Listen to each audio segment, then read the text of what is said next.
নেরালো খমেনির উপর হামলা কেন? বিএনপির বিরুদ্ধে ডাইরেক্ট অ্যাকশন।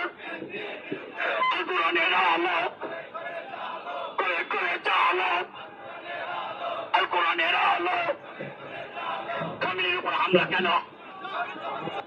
বিএনপির খোমেনির উপর হামলা কেন? প্রশাসন জবাব দে, বিএনপি জবাব দে।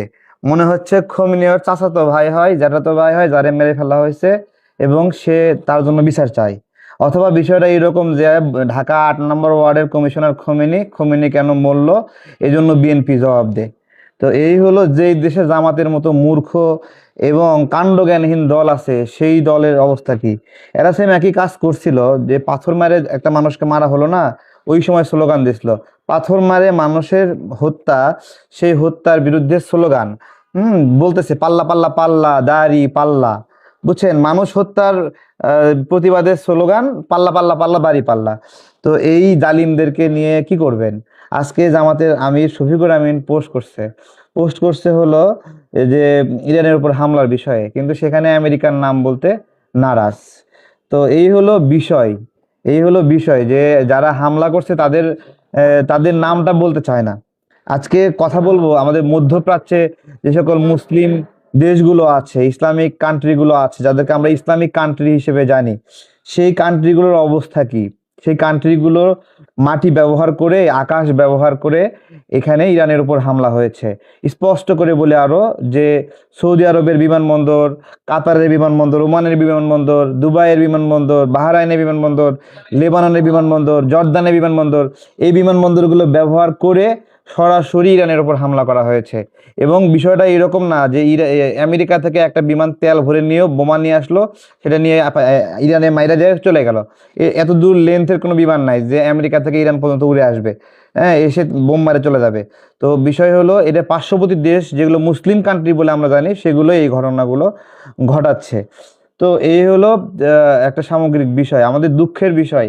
আমরা অনেকদিন আগে আমরা জেনেছি যে ঔপনিবেশিক অবস্থা, ব্রিটিশরা যখন এখানে আসলো ব্যবসা বাণিজ্য করার জন্য আসছিল, ছোট পরিসরে ব্যবসা বাণিজ্য করবে, বন্দরে একটু কাজ করবে, এরকম ডাচ, নেদারল্যান্ড তারাও ওই একই কাজে আসছিল।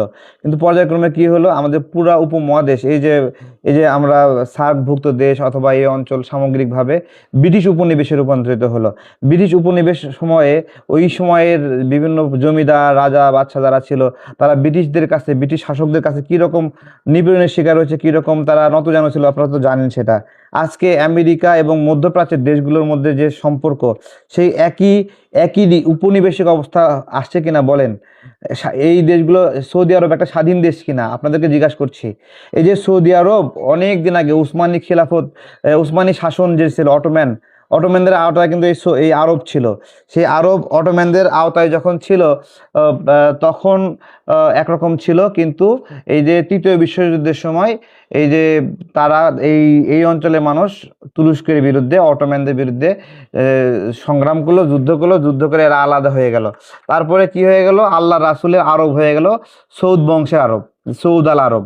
হ্যাঁ, সৌদ আল আরব। এখন এরা এদের বংশীয় শাসন চালু রাখছে, এদের পরিবারের শাসন চালু রাখছে, এবং হলো এই সারা অঞ্চলের যেই ইসলামিক কান্ট্রি বলে আমরা যে দেশগুলো জানি, ঠিক আছে, প্রত্যেকটা দেশে একই অবস্থা। এবং এরা হলো ইসরায়েলকে মাসোয়ারা দেয়, আমেরিকাকে মাসোয়ারা দিয়ে তাদের শাসন তারা জারি রাখছে। আর এর ফলে কি হচ্ছে, এই মধ্যপ্রাচ্যের একমাত্র স্বাধীন সার্বভৌম দেশ হলো ইরান। সেই ইরানকে আজকে এরকম ভাবে পরাধীন বানাই ফেললো। এবং এই সময়ে এসে ওরা যখন চাটুকারি করতেছে, আমেরিকার দালালি করতেছে, সেই সময় এসে ইরান বলতেছে না, তারা আমেরিকার সাথে আলোচনায় বসবে না, কারণ তারা জানে। এবং আমার মতে কি জানেন, আমার মতে এই সারা বিশ্বে যতগুলো ইসলামিক কান্ট্রি আছে বা মুসলিম সংখ্যাগরিষ্ঠ মানুষ আছে, এর মধ্যে সবচেয়ে ভয়ঙ্কর, খারাপ এবং নোংরা হলো পাকিস্তানিরা। প্রথম এই পাকিস্তানিরাই হলো আমেরিকার কাছে নতজানু হয়ে এই আফগানিস্তান ধ্বংস করছে। এবং সব সময় আমেরিকা যখন যেখানে আগ্রাসন চালাইছে, পাকিস্তান তার বন্ধু হিসেবে ছিল। এমনকি এই পাকিস্তানরা যখন বাংলাদেশের মানুষকে হত্যা করছে, তখনই আমেরিকা ওদেরকে অস্ত্র দিছে, সহযোগিতা দিছে, অর্থ দিছে। তো এই হলো সামগ্রিক একটা বিষয়। তো যাই হোক, এটা তো বিদেশের কথা বলতেছিলাম, তা বাংলাদেশেরও কিছু ফাতরা আছে। সেই ফাতরাগুলো না বোঝে রাজনীতি, না বোঝে সমাজনীতি, না বোঝে যুক্তি, না বুঝে বলে খোমেনির উপর হামলা কেন, বিএনপি তুই জবাব দে, প্রশাসন জবাব দে। মনে হয় খুমিনি ওর মামাতো ভাই হয়, মরছে কেন সেই জন্য জবাব চাই বিএনপির কাছে।